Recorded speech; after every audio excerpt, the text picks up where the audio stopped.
En esta cuarta conferencia, respecto a los enemigos que todos nosotros tenemos, vamos a comenzar a analizar en el capítulo 5 de Mateo, del 38 al 48, de qué forma las palabras de Jesús son una confrontación con los fariseos de su tiempo y con los religiosos y orgullosos del siglo XX. Este pasaje tan maravilloso de Mateo 5, del 38 al 48, fue dirigido, repito, principalmente no a los borrachos, no a las borrachas, ni a las prostitutas, no fue dirigido a los comunistas, ni tampoco a los nietos de Saddam Hussein. Este pasaje fue dirigido a las personas que, creyéndose religiosas, creyéndose buenas, creyéndose que porque nunca han hecho cosas grandes como adulterar, robar, matar, etcétera, etcétera, creían que por esa justicia propia podían ellas entrar al reino de Dios. Entonces Jesucristo comienza a atacar, comienza a confrontar el sistema de los fariseos y de los escribas, los cuales eran sistemas religiosos que tenían su fundamento en el ser humano y no en la Biblia. Una de las cosas más importantes para nuestra vida es que cualquier enseñanza que nosotros oigamos, como por ejemplo la que hace unos instantes nos trajo esta señora a colación de que si los Reyes Magos tenían caballos, si la manzana de Adán era manzana, etcétera, etcétera, si el Señor Jesucristo tuvo más hermanos, que si esto que el otro, cualquier información que nosotros obtengamos que no esté en la Biblia forma parte inmediatamente de las tradiciones y de las leyendas de los seres humanos. Entonces, los seres humanos podemos decir misa, podemos hablar miles de cosas, podemos especular y que sea así y que sea asá, pero cuando venimos a la Biblia tenemos la autoridad de la única verdad absoluta que existe en el universo. Entonces, cualquier verdad, cualquier enseñanza de los hombres que no tenga su base en la palabra de Dios, no puede ser verdad porque invalida la palabra de Dios mediante una tradición inventada. Vean ustedes en el libro de Filipenses, capítulo 3, que el apóstol Pablo, cuando comienza a escribirles a estos cristianos de la región de Filipos, donde actualmente se encuentra el norte de Grecia, de la península de Acaya, ahí estaba Filipos. Esta iglesia de Filipos era una iglesia que comenzó a ser formada, pero había muchas personas que entraban a la iglesia y comenzaban a decir, bueno, yo siempre he tenido a Dios, yo siempre he tenido a Cristo, yo desde niño fui a misa, yo desde niño crecí en una iglesia protestante, mi papá fue pastor, mi tío fue el obispo, y toda esta gente comenzaba a crecer sin nunca haber experimentado una conversión. Entonces Pablo les dice a estos filipenses en el capítulo 3 algo que los deja anonadados. Y Pablo les dice a los filipenses lo que vamos a leer en estos momentos. Les dice que si alguien podía jactarse, que si alguien podía presumir, que si alguien podía decir, yo voy directo al cielo por mis obras, era él. Y vean lo que dice en el versículo 4 al versículo 9. Y dice Filipenses 3, del 4 al 9, dice Pablo, aunque yo tengo también de qué confiar en la carne. Si alguno piensa que tiene de qué confiar en la carne, yo más. Aquí nos detenemos. La palabra confiar en la carne significa lo siguiente, significa confiar en cualquier sistema para salvarse que no tenga su origen en la Biblia. Confiar en la carne es confiar en ritos, confiar en ceremonias, confiar en que porque te bautizaron, confiar en que porque te sumieron en el agua, confiar en que porque vas a una religión, X religión, creer que vas al cielo, esto es confiar en la carne. Dice Pablo en el versículo 5, circuncidado al 8º día, del linaje de Israel, de la tribu de Benjamín, hebreo de hebreos, en cuanto a la ley, fariseo, en cuanto a celo, perseguidor de la iglesia, en cuanto a la justicia que es en la ley, irreprensible. Fíjense lo que dice Pablo, a mí me bautizaron, me hice la primera comunión, me confirmaron, me fui a de peregrinación. Si tengo que confiar, mi familia era totalmente de Puebla, del abolengo de la religión de México. Si alguien tiene en qué confiar, si alguien es religioso, ese era yo. O sea, todos los ritos de la religión, todas las ceremonias de la religión, Pablo las atravesó. Y vean lo que dice en el versículo 7. Pero cuantas cosas eran para mí ganancia, o sea, Pablo podía decir, bueno, aquí yo ya compré mi visa al cielo. Yo voy ya derechito al cielo. Yo voy ya de gane. Todas estas cosas, dice Pablo en el versículo 7, las he estimado como pérdida por amor de Cristo. Y ciertamente, aún estimo todas las cosas como pérdida por la excelencia del conocimiento de Cristo Jesús, mi Señor, por amor del cual lo he perdido todo y lo tengo por, ¿qué dice? Fíjense, todas las cosas que aparentemente podrían contribuir para la salvación de Pablo eran consideradas ahora que tenía a Cristo, eran consideradas basura. Nada de esas cosas le pudieron jamás haber servido. Y dice el versículo 9, y aquí está la clave, y ser hallado en él, no teniendo, ¿qué cosa? Mi propia justicia que es por la ley, sino la que es por la fe de Cristo, la justicia que es de Dios por la fe. Aquí vemos que el hombre tiene y confía en dos clases de justicia. El religioso confía en la justicia que le da su religión. Y dice Pablo, esa justicia es la justicia de la ley. ¿Por qué se llama la de la ley? Porque tratan de agradar a Dios tratando de cumplir la ley. Y nunca van a poder cumplir la ley porque no ha habido nadie más que Cristo que haya cumplido los 10 mandamientos. Nadie, ni San Bartolomé de las Casas, ni San Martín de Porres, ni San Sor Juan Inés de la Cruz, ni San Cirindano, nadie ha cumplido la ley perfecta. Porque dice la Biblia que puedes cumplir 8 mandamientos y fallar en 2.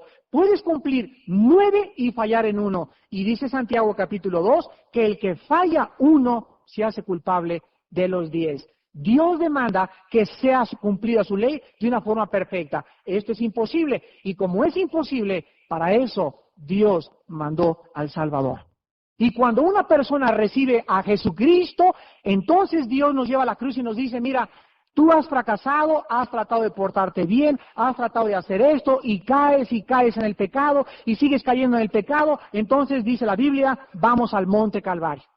Y ahí en el Monte Calvario vemos al único hombre que pudo cumplir con una absoluta y totalidad perfección la ley de Dios.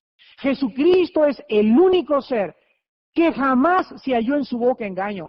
Jamás pecó con su boca, ni con su corazón, ni en pensamiento, ni en palabra, ni en obra. Cuando hablaba Jesús, decía la verdad.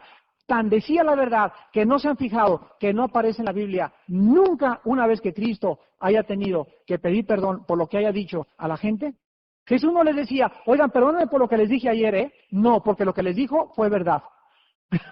Entonces nunca encontrarás que Jesús pidió disculpas, no porque fue orgulloso, sino porque cuando hablaba y ofendía a la gente se ofendía por la verdad, pero no porque él hablaba con groserías o con malas intenciones en su corazón. Entonces en la cruz nos muestra a Cristo, el cual cuando tú lo invitas a tu vida como Salvador, ¿qué cosa hace Cristo al entrar a tu vida y a mi vida? Lo que hace Cristo es traer a mi vida su justicia. La justicia que Él cumplió con su muerte y con su vida, Él la trae a mi corazón. Y ahora que Él está en mi corazón, Dios me justifica por la fe y me declara justo en base a la justicia de Cristo y no en base a mi propia justicia. Ya que por las obras de la ley, Gálatas 2:16, nadie podrá ser justificado porque por las obras de la ley es la condenación del pecado.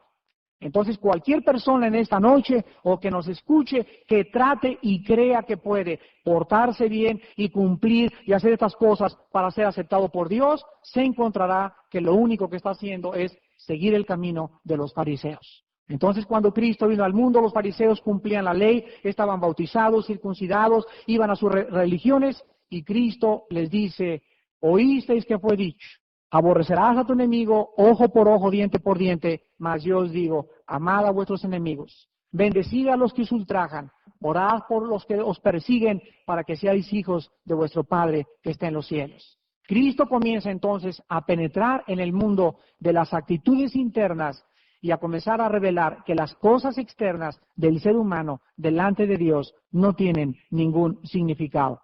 Dice aquí en Filipenses, en el versículo 9, que Pablo quería entonces ser hallado en él, en Cristo, y Pablo no quería ser hallado en él con su propia justicia, sino la justicia que es por la fe de Cristo. ¿Cómo puede entonces el hombre ser justificado delante de un Dios santo? ¿Por las buenas obras? No. ¿Con peregrinaciones? Tampoco. ¿Perteneciendo a una religión? Tampoco. ¿Cómo puede ser el hombre justificado? La Biblia lo dice, Romanos 5:1, justificados por la fe, tenemos paz para con Dios por medio de nuestro Señor Jesucristo. La justificación es la obra de Dios, donde Él declara al pecador justo como si nunca hubiera pecado, en base a la muerte de su Hijo Jesucristo.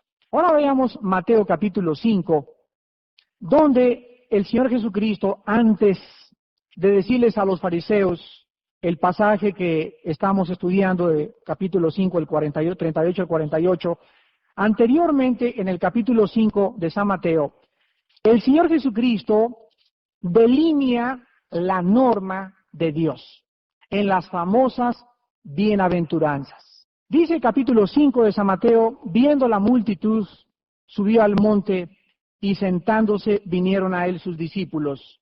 Y abriendo su boca les enseñaba diciendo, y comienza Jesucristo a nombrar el primer paso, el segundo paso, el tercer paso, el cuarto paso, el quinto, el sexto, el séptimo, el octavo y el noveno paso al reino de Dios. Y Jesucristo comienza a decirle a la gente, bienaventurados, y se repite, bienaventurados, bienaventurados, bienaventurados, más de 10 veces.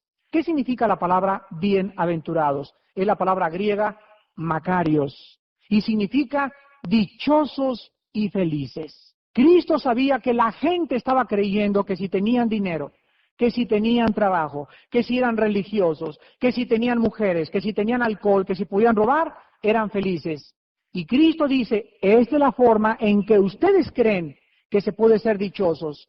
Pero yo les digo, y vean ustedes, la forma, queridas personas que nos visitan en esta noche, la forma en la que tú puedes ser verdaderamente dichoso en esta vida. Y el primer paso para la felicidad está en el versículo 3. Bienaventurados, o sea, dichosos y felices, los pobres en espíritu, porque de ellos es el reino de los cielos. ¿Cuál es la primera cosa que tienes que hacer para ser feliz en la vida? ¿Cuál es el primer paso para poder ser feliz? Escuchen, tú no puedes tener el segundo paso que vamos a leer, ni el tercero, sin haber cumplido el primer paso, ser pobre en espíritu. Los fariseos eran lo contrario. Los fariseos creían que estaban ricos espiritualmente. Se sentían orgullosos con su religión. Yo no necesito a Dios. Yo siempre he creído en Dios. Yo cumplo con mi iglesia. Yo hago esto. Yo doy limosna. Yo nunca me he portado mal. Entonces ellos tenían sus manos llenas y llegaban con Dios y le decían a Dios, mira Señor todo lo que te vengo a ofrecer mi bautizo, mi primera comunión, mi peregrinación, y con esas manos llenas demostraban su falta de humildad. A Dios no podemos venir con las manos llenas, a Dios tenemos que venir sin nada que ofrecerle. Señor, no te puedo ofrecer nada porque sé mi pobreza espiritual. Vengo tal como soy de pecador. No te puedo ofrecer nada, vengo con las manos vacías para que tú, Señor, me des el regalo de vida eterna que es Jesucristo.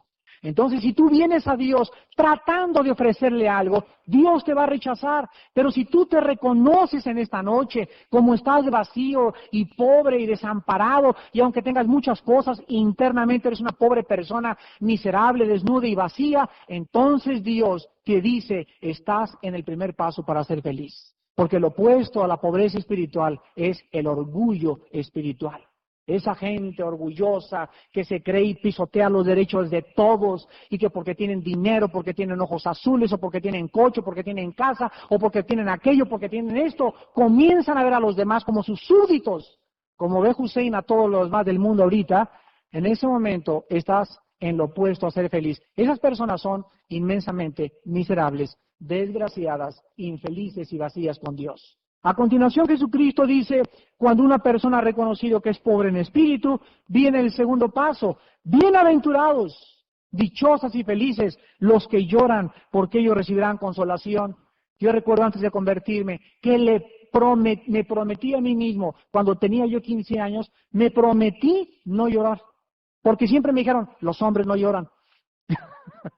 Y nada de llorar, y aguántese, y relacionamos el aguantarse con el macho y con ser hijos, ¿verdad?, de Rambo, pero cuando nos damos cuenta que es todo lo contrario, descubrimos que hasta la misma ciencia ha comprobado que las personas que se reprimen y no lloran, algún día comienzan a exteriorizar todo lo que han reprimido de sus sentimientos, y hasta muchas se desmayan, a otras les dan ataques, otras comienzan a tener una conducta inestable psíquica, y su origen podemos trazarlo a que cuando eran niños o jóvenes comenzaron a aguantarse, a no exteriorizar el llanto que es tan saludable para la vida cristiana y para la vida física también. Entonces Cristo dice que en segundo lugar, el paso a la felicidad es llorar. Ahora, ¿Cristo estará refiriéndose a los que lloran porque les robaron su coche? Dichosos y felices los que lloran por cualquier cosa, ¿eso dice la Biblia? Dichosos y felices los chillones, tampoco dice eso, ¿verdad? Cuando Jesucristo dice dichosos los que lloran, se está refiriendo a que una vez que te das cuenta quién eres delante de Dios y ves tu pobreza espiritual, lloras por tus pecados. Dichosas las personas que cuando pecan lloran. Dichosas las personas que cuando ofenden a Dios se les salen las lágrimas y te hincas en tu casa y le dices, Padre Santo, qué mal me siento. Padre Santo, he pecado contra ti son mis pecados, y le puedas decir, lávame y perdóname, Señor. Y dice la Biblia que son dichosas estas personas. ¿Por qué creen que son dichosas? Ahí lo dice Cristo, porque solo ellas serán consoladas. Dios es el Dios de consolación, el Padre de misericordias y de toda consolación, que consuela a los humildes. Pero aquel que no, yo anoche con sus amigos hoy, ¿con quién crees que anduvimos anoche? ¿Con quién, compadre? Pues nos fuimos con esta muchacha y nos agarramos una gringa y nos fuimos a Tequesquitengo y me emborraché. Y en lugar de llorar y darse cuenta de lo miserables que son, se divierten con el pecado y con sus maldades. Y roban y pisotean y frustran y todo. Y más duros están. Esas personas no pueden ser felices. Cristo dice, dichosos los que lloran, porque ellos recibirán consolación. Y es maravilloso cuando después de que pecamos delante de Dios, con un corazón contrito y humillado, le pedimos perdón a Dios y sentimos una paz. ¿Qué paz tan grande se siente cuando uno peca y saberse perdonado por el Dios de la Biblia? Vean lo que dice en el Salmo 51 el rey David, después de que pecó gravemente contra Dios, el pecado le secó los huesos, el pecado lo hizo enfermar, el pecado nos enferma, nos entristece, nos roba el gozo, nos quita la paz. El pecado nos llena de ansiedad, nos vuelve irritables, nos vuelve materialistas, nos vuelve insolentes con la gente, nos vuelve insolentes con nuestra familia, le gritas a la esposa, pisoteas a tus hijos, pisoteas los derechos de los demás. Eso es lo que el pecado hace. Y dice el rey David en el Salmo 51, en el versículo 12, vuélveme el gozo de tu salvación y espíritu noble me sustente. Nadie puede tener gozo sin haber sido perdonado. Y tú te vas a dar cuenta que cuando tú pecas, hermano en Jesucristo o hermana cristiana, cuando tú y yo pecamos, inmediatamente lo primero que desaparece de nuestra vida es el gozo. Y esto lo puedes ver claramente en el rostro. Un cristiano que camina en el Espíritu, un cristiano que todos los días viene a la cruz del Calvario a ser lavado con la sangre preciosa de Jesucristo, es un cristiano que cada día disfruta y lo vive intensamente porque cada día es un banquete para él. Ese gozo solo puede venir de un corazón que ha hecho la paz con Dios.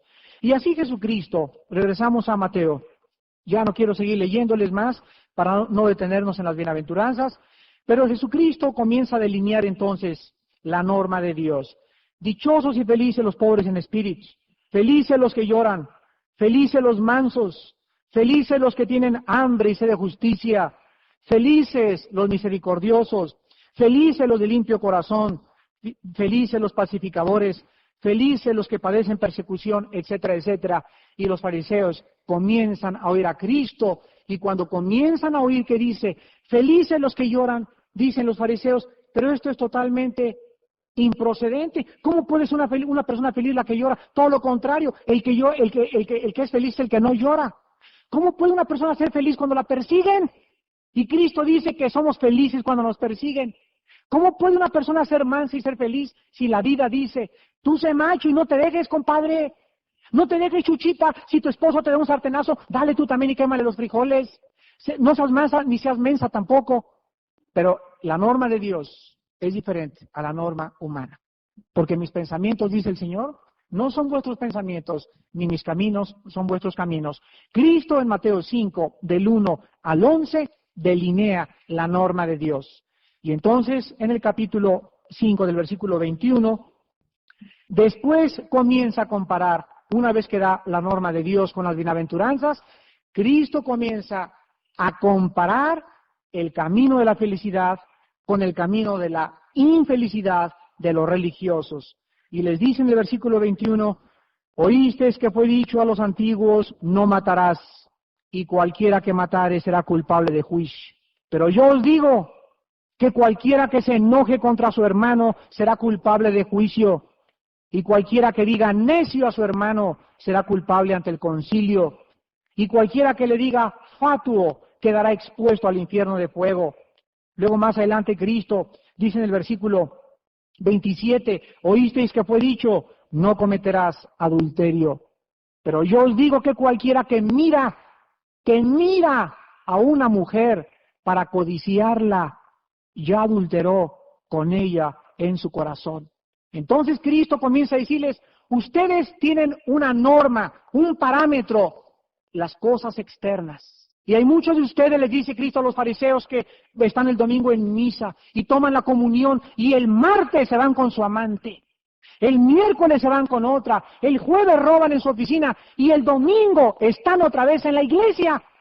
Y ante los ojos de la sociedad, la gente dice, pero don Juanito, don Panchito, fulano de tal, tan bueno con su esposa, y siempre va a la iglesia, etcétera, etcétera. ¿Y qué tal el día del juicio? Que Dios le diga, Juanito y Panchito, apártense de mí, malditos al fuego eterno, sepulcros blanqueados, hipócritas, delante de los hombres vivieron con la apariencia de piedad, pero yo, el Dios de la Biblia, que escudriño la mente y el corazón, yo supe que ustedes internamente, aquí adentro, vivieron podridos. Cristo entonces dice que no es necesario irte para acostarte con otra mujer que no sea tu esposa para que seas adúltero.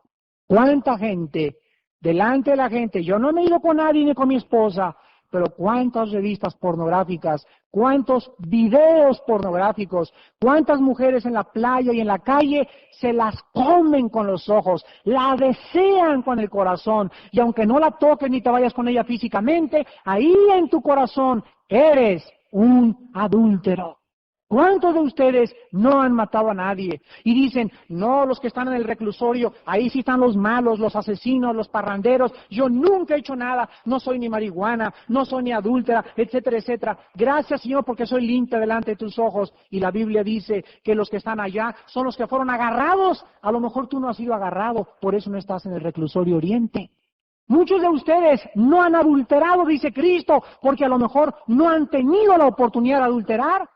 ¿Qué tal si te fueras en tu coche y te agarra la lluvia y te levantas una muchachita jovencita y te la llevas por ahí, tu esposa no está por acá en México y anda por otro lado? ¿Qué tal si se te presenta la oportunidad? ¿Cómo reaccionarías? Ahí está lo que Dios está dando a entender. Muchos de nosotros no hemos adulterado, no hemos robado, porque a lo mejor no hemos tenido la oportunidad. Pero ¿qué tal cuando venga la oportunidad? ¿Pasarás la prueba?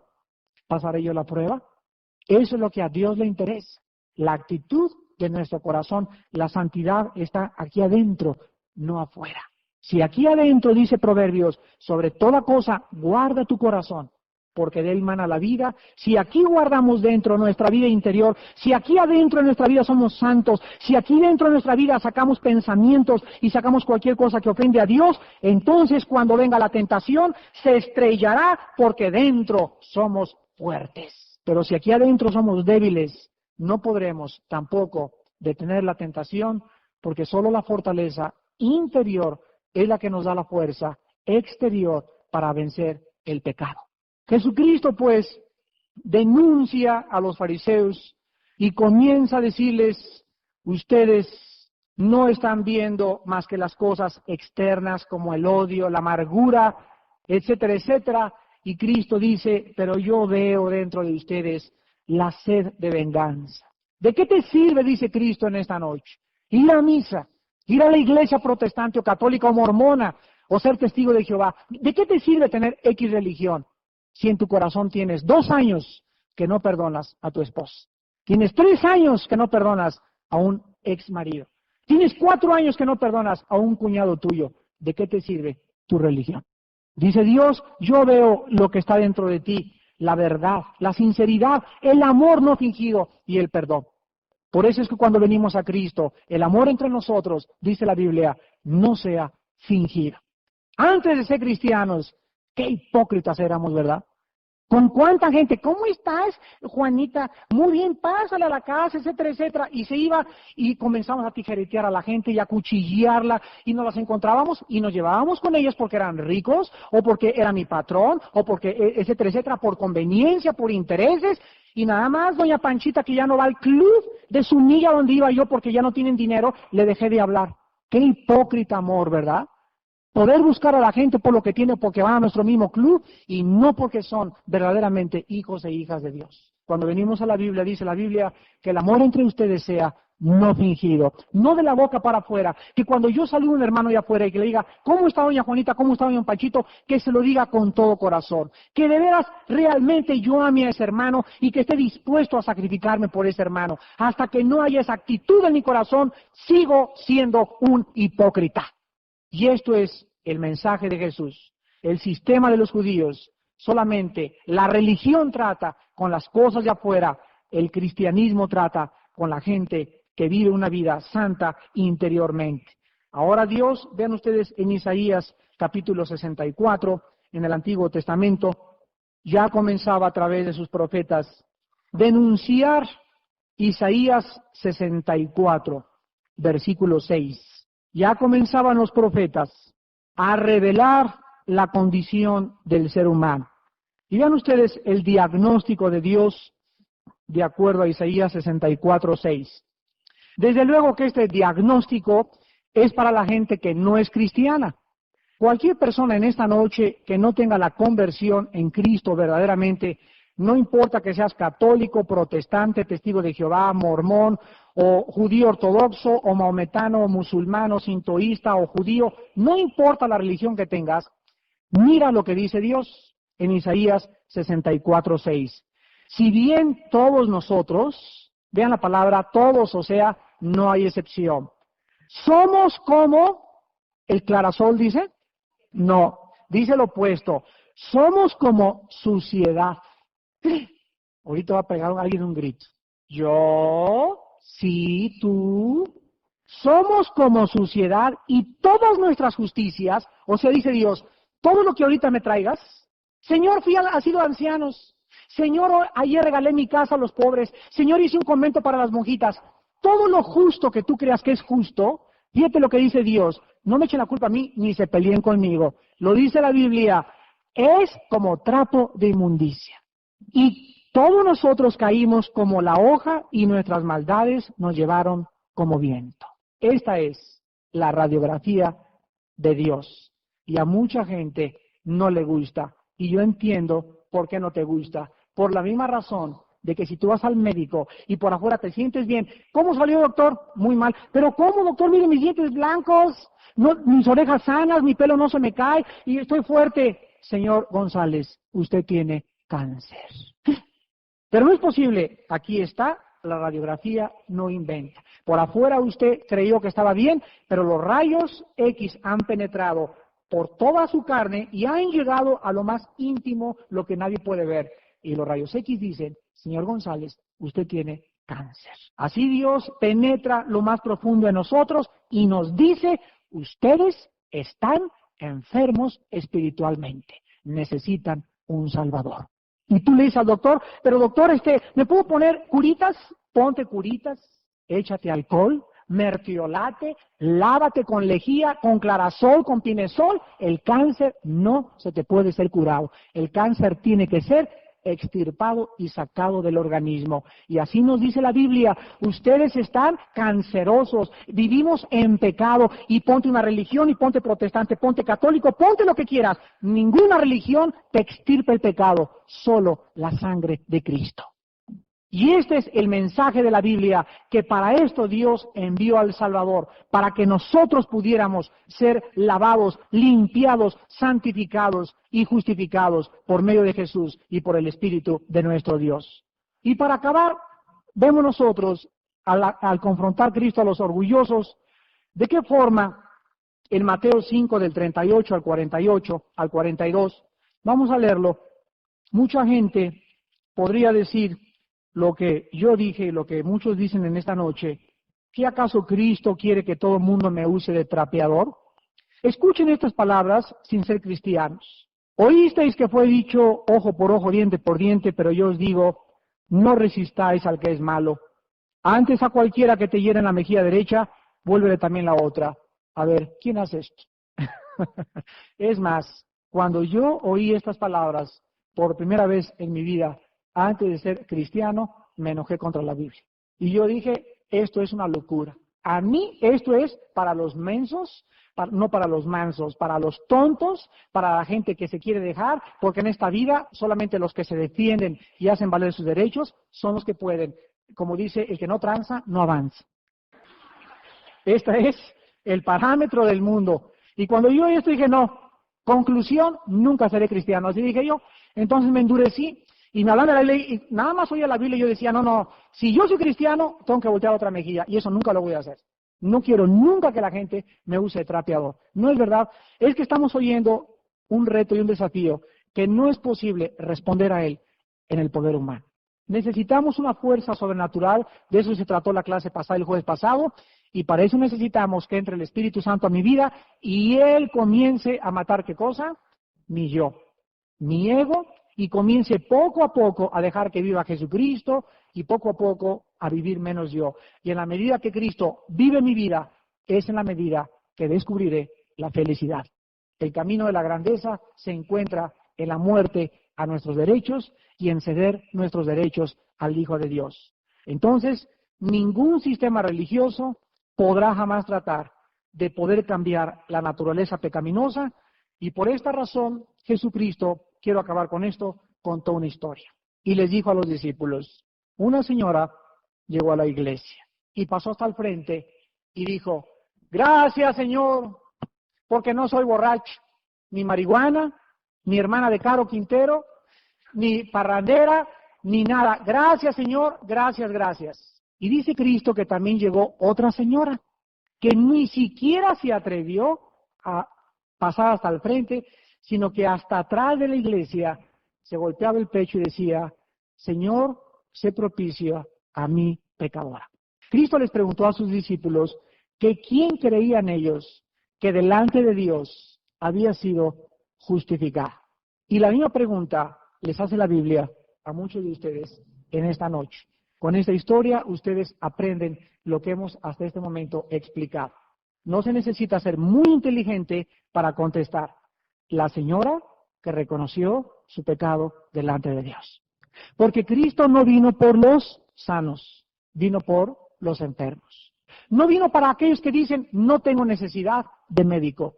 Vino para aquellos que en esta noche se han visto como Dios te ve, como suciedad, vacío, desnudo, ciego, alejado, desorientado, confundida, amargada, con sed de venganza, etcétera, etcétera, etcétera. Y si tú en esta noche te pones de acuerdo con Dios y le dices, si es cierto, ya no puedo negarlo, dentro de mí me estoy ahogando en mis ideas de venganza, en mi amargura, en mi odio, en mi fariseísmo, Dios en esta noche te dice, dichoso y feliz, porque has dado el primer paso para la felicidad. Has reconocido que delante de mí todos son pordioseros. Y yo te puedo vestir y te puedo dar muchas riquezas y te puedo llamar mi hijo y mi hija, si tú en esta noche tan solo crees lo que yo hice por ti en una cruz. Y si alguna persona en esta noche quisiera confiar en esa cruz y no en la religión, en la persona de Cristo y no en ningún ser humano, y aceptarle por la fe en tu corazón, en esta noche has dado el segundo paso para ser feliz, llorar por tu condición delante de Dios. Qué tremendo es verte por primera vez tal como estamos y como estábamos muchos de nosotros, de cargados y de tantos pecados que íbamos caminos, éramos malditos e íbamos por el camino de la maldición. Quebranto y desventura era nuestro camino, donde pasábamos, como decía el dicho, no volvía a crecer la hierba. Ese era el camino de muchos de nosotros, mas fuimos lavados y perdonados por un Dios que entregó a su Hijo Jesucristo por nosotros. Y tú en esta noche puedes salir por esa puerta como si te hubieran quitado una mochila y un peso enorme de tu espalda. Tú puedes salir en esta noche libre. Puedes en esta noche decirle a Cristo, Señor, ten misericordia de mi pecador. No tengo nada que ofrecerte, no hay ninguna obra buena que te pueda decir, me siento orgulloso de ella. Padre Santo, recíbeme así como estoy, de limosnero y pordiosero delante de ti, para que puedas en esta noche entrar al reino de Dios. Inclinemos nuestras cabezas y despidámonos en oración. Así con tu rostro inclinado, te pido, persona que nos visitas, o tal vez ya tienes varios estudios asistiendo, que te veas como Dios te ve, que por primera vez en tu vida dejes el orgullo religioso, el orgullo racial, el orgullo económico, y que delante de Dios te des cuenta que es una tontería creerse algo, porque no somos nada ante sus ojos. En esta noche tú no puedes seguir creyendo que porque perteneces a tal o cual religión vas camino al cielo. La Biblia dice, sin derramamiento de sangre no hay perdón de pecados. La Biblia dice que Jesucristo tuvo que morir para que Él con su muerte y con su sangre pudiera redimirnos, rescatarnos, vestirnos con vestiduras de justicia, con vestidos blancos hechos por Dios y no por nosotros. La Biblia dice que no hay ningún otro nombre bajo el cielo en que podamos ser salvos, más que en el nombre de Jesucristo, el Hijo de Dios. Jesucristo es el Mesías, el enviado de Dios para tu salvación y mi salvación. Y en esta noche, si alguien quiere golpearse el pecho en su corazón en silencio y reconocer que Dios tiene que tener misericordia de ti para perdonarte, porque nunca por tus buenas obras podrías entrar al cielo, acéptale a Jesucristo en esta noche y pídele que te saque ese cáncer con el cual naciste y nací. Ese cáncer de pecado que con nada puede ser quitado más que con la muerte y la sangre de Cristo. Y Dios quiere en esta noche hacer una operación quirúrgica en tu vida. Dios quiere que le permitas meter el bisturí en tu corazón y arrancarte ese corazón de piedra que tienes, ese corazón tan duro que tienes, y permitir que Él te haga un trasplante y te ponga un corazón de carne, que sienta y que ame a Dios y que guarde sus mandamientos. ¿Qué tengo que hacer, preguntarás, para poder ser cristiano? Para tener la seguridad de entrar al reino de Dios. Número 1, la Biblia dice, arrepiéntete de tus pecados. Reconoce que eres como la suciedad, que lo mejor que hayas hecho en tu vida delante de Dios no sirve, porque si por las obras pudiéramos ser aceptados, ¿por qué entonces tuvo que morir Jesucristo? Arrepiéntete de tus pecados y reconoce que tu vida es y vive manchada de pecado. En segundo lugar, cree nada más con todo tu corazón en la muerte de Jesucristo, en su sangre derramada y en el perdón que existe mediante su resurrección. Y dile a Jesús ahí desde tu lugar en este momento, mi Señor y mi Dios, ten misericordia de mí. Perdona toda mi vida, porque esta noche creo, de acuerdo a tu diagnóstico, que estoy sucio, sucia delante de ti, que eres un Dios santo. Ahora te pido que me laves mi corazón.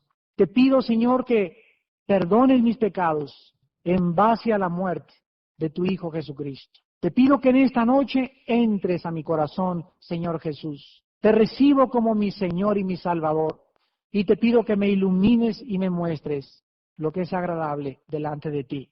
Y también que me des el poder para perdonar a mis enemigos, para vivir una vida tan sobrenatural que no podría vivir en mis 5 sentidos. Te pido, Señor, que hagas tu obra en mi vida y que me ayudes a ser la persona que tú quieres que yo sea. Porque todo esto te lo pido y te doy las gracias en el nombre de Jesucristo. Amén.